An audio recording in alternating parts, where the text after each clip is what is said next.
예, 준비되신 것 같아서 시작하겠습니다.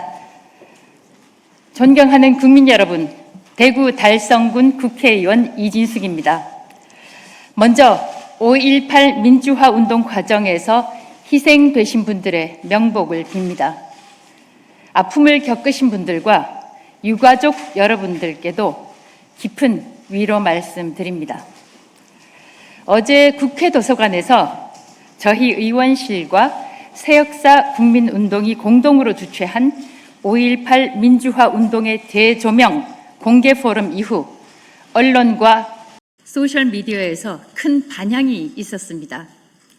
그 가운데는 물론 긍정적인 것도 있었지만 부정적인 반응도 있었습니다.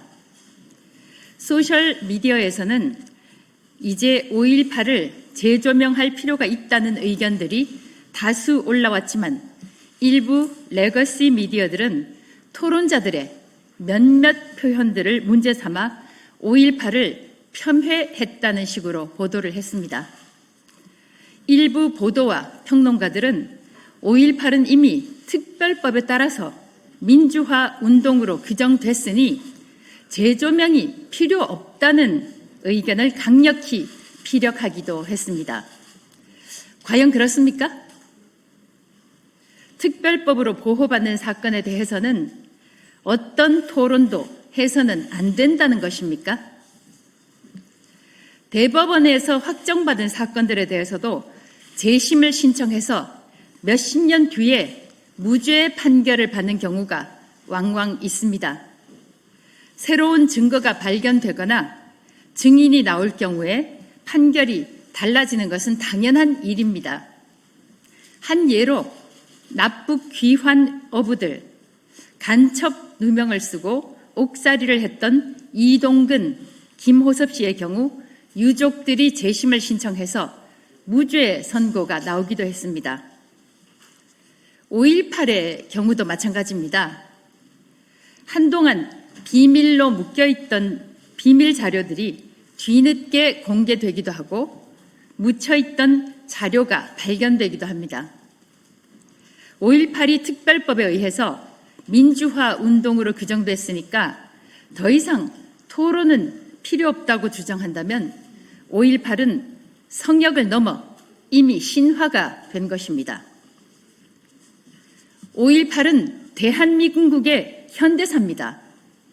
직접 현장에서 경험한 목격자들이 생존해 있고 자료들이 많이 남아있는 지금 5.18에 대한 연구가 더 활발하게 이루어져야 한다는 생각입니다. 5.18에 대한 토론이 필요한 이유가 또 있습니다. 이재명 민주당 정권은 국정과제 1호에서 5.18 광주 민주화 운동 정신 등을 헌법 전문에 수록해야 한다, 이렇게 제시를 하고 있습니다. 개헌만큼 나라의 큰일은 드물다고 할 수 있겠죠. 그런데 헌법에 넣겠다는 5.18을 토론도 해서는 안 된다는 것은 어불설성입니다. 오히려 5.18 발발 46년이 지난 지금 5.18을 직접 겪지 못한 청년 세대, 청소년 세대들을 위해서라도 5.18을 설명하고 의미를 되새기는 토론회가 필수적이라고 저는 생각합니다. 어제 토론회에서 저는 분명히 밝혔습니다. 이번 토론회는 결론을 정해놓고 확인하는 자리가 아니다. 기존의 통념과 다른 주장이 나올 수도 있다.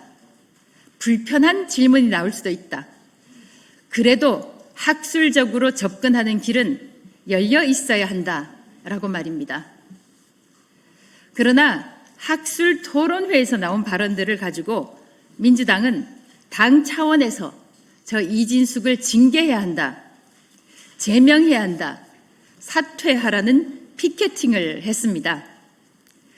전당대회라는 중요한 일정 중에 당대표 후보가 모두 참석했고 100여 명으로 보이는 의원들이 이진숙이라는 의원 한 명을 향해 비난을 쏟아냈습니다. 헌법 전문에 싣겠다는 5.18을 두고 토론회를 열지 말라는 것입니까? 아니면 5.18은 민주당의 전유물이니 민주당 외는 건드리지 말라는 것입니까? 어제 토론회에서 밝혔듯이 5.18은 우리 모두의 역사입니다. 특정 진영의 전유물도 아니고 특정 지역의 전유물이 돼서도 안 됩니다. 이미 정리가 끝났으니 더 이상의 토론이 필요 없다는 말은 5.18을 성역으로 인정하라고 강요하는 것입니다.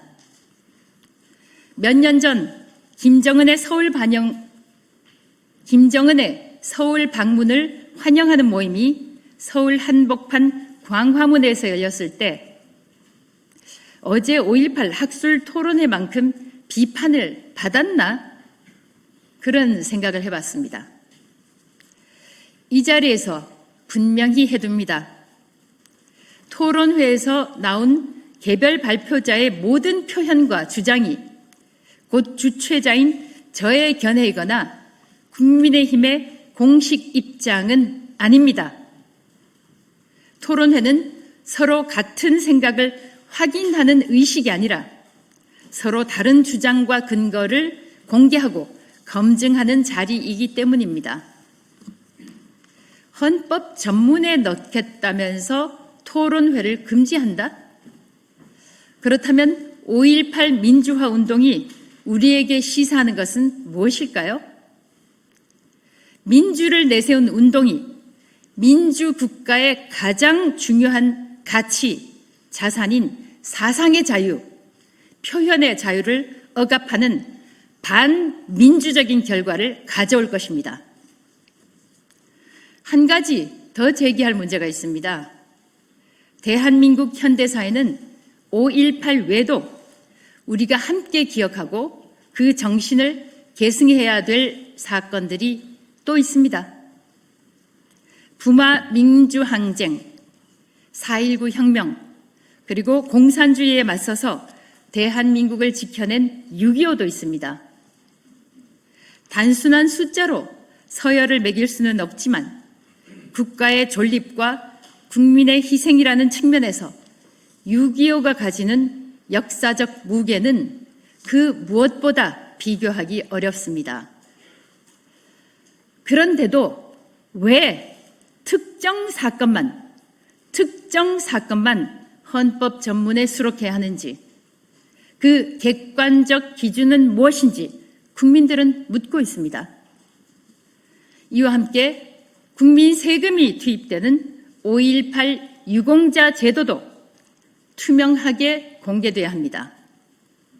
유공자, 즉 공을 세운 사람들에게는 금전적 혜택이나 입학, 취업에서의 특혜 이상을 넘어서는 의미가 있습니다. 민주화 운동을 위해 공을 세운 사람들은 그 공을 구체적으로 알려서 다른 사람들에게 귀감이 되도록 해야 할 것입니다. 국민의 세금으로 운영되는 만큼 유공자 인정 유형별 인원과 심사 기준, 구체적인 인정 사유, 심사 절차와 연도별 지원 규모는 개인정보를 보호하는 범위 안에서 국민들이 납득할 수 있도록 공개돼야 합니다. 5.18 유공자 공적 공개는 공정, 정의를 원하는 우리 청년들을 위해서라도 반드시 필요하며 청년들도 이를 강력히 원하는 것으로 알고 있습니다. 떳떳하면 명단을 공개하라는 감정적 공방을 넘어서 공적 제도의 투명성을 충족할 제도를 마련하라는 것입니다. 유공자들 역시 스스로의 명예를 위해서라도 반대하지 않을 것이라고 생각합니다.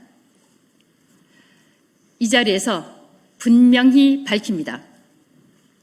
어제 토론회는 아수라장, 난장판이라는 표현과 달리 2차례 정도 소란이 있었지만 수백 명 청중이 끝까지 자리를 지키며 3시간 반가량 진행이 됐습니다. 오시지 않은 분들은 꼭 특히 언론인 여러분들 꼭 유튜브로 토론회 전부를 봐주셨으면 감사하겠습니다.